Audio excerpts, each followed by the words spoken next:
100 రోజుల్లో ఇచ్చిన హామీలు అమలు చేస్తామని మరి ఆ రోజు బాండ్ పేపర్లు ఇది గౌరవనీయులు బట్టి విక్రమార్క గారు ఇచ్చిన బాండ్ పేపర్ ఇది బట్టన్న తన శాసనసభలో ప్రతి ఇంటికి ఇచ్చిన బాండ్ పేపర్ ఇది అయితే బాధ కలిగేది ఏంటంటే అధ్యక్ష పెద్ద ఆవిడ వి రెస్పెక్ట్ హర్ గౌరవనీయులు శ్రీమతి సోనియా గాంధీ గారిని కూడా లెటర్ రాయించారు ప్రతి ఇంటికి పంపారు ఇది ఏం రాశారు అధ్యక్ష ఇందులో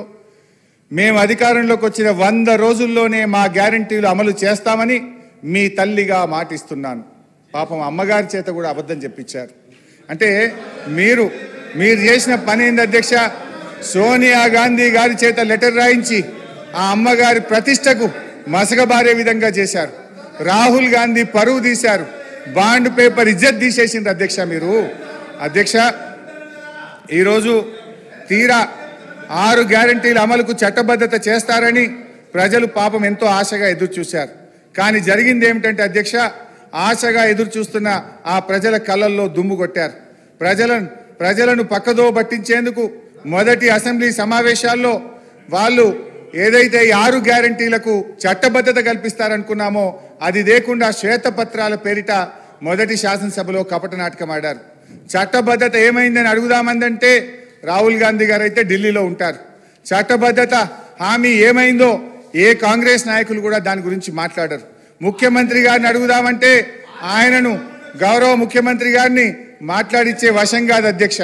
ఆయనను మాట్లాడిస్తే ఇక ప్రతిపక్షం మీద రగిలిపోతారు ఫ్రస్ట్రేషన్తో పగిలిపోతూ మాట్లాడుతుంటాడు ఆయన మాటలు ఎట్లుంటాయంటే అధ్యక్ష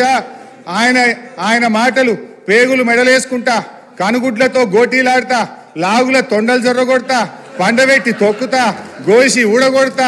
లాగులు ఊడగొడతా అంటూ రాక్షస భాషలో చెలరేగిపోతుంటే పాపం సామాన్య ప్రజలు ఈ ముఖ్యమంత్రి గారిని చట్టబద్ధత ఏమైంది 6 గ్యారెంటీలు ఏమైందని అడిగే ధైర్యం ఉంటుందా అధ్యక్ష గారు బడ్జెట్ పైన మాట్లాడండి ఇది నేను మాట్లాడలేను గౌరవ సభానాయకుడు అన్న మాటలే యాద్ చేసిన బడ్జెట్ ఉన్నది అది అయితే అధ్యక్ష ఓకే అధ్యక్ష ప్లీజ్ అధ్యక్ష ఒకరోజు గౌరవ ముఖ్యమంత్రి గారు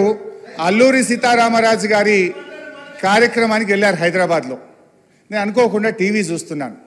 అల్లూరి సీతారామరాజు గారి జన్మదిన కార్యక్రమం అనుకుంటా వెంకయ్య నాయుడు గారు వేదిక మీద ఉన్నారు ఆ వేదికలో మాట్లాడుతూ వెంకయ్య నాయుడు గారు కొంతమంది ప్రముఖులు రాజకీయాల్లో భాష బాగలేదు రోజు రోజుకు దిగజారిపోతుంది బడ్జెటే దిగజారిపోతుంది అంటే ముఖ్యమంత్రి గారు ప్రామిస్ చేసిండు ఆ రోజు ఇక ఈ ఆలట్ నుంచి నేను భాష మార్చుకుంటా మంచిగా మాట్లాడతా అన్నాడు కానీ మార్చుకోలేదు సరే అధ్యక్ష ఓకే అధ్యక్ష ఐ రెస్పెక్ట్ యూ అధ్యక్ష నేను అధ్యక్ష వారట్లా మాట్లాడినా మాకు అభ్యంతరం లేదు అధ్యక్ష మా బాధల్లా ఆ ముఖ్యమంత్రి కుర్చీకుండే గౌరవం పెరగాలి ఈ రాష్ట్రం యొక్క ప్రతిష్ట మసకబారద్దనేదే మా తాపత్రయం తప్ప వేరే లేదు ఒక చిన్న ఎగ్జాంపుల్ చెప్తా అధ్యక్ష గ్రూప్ 2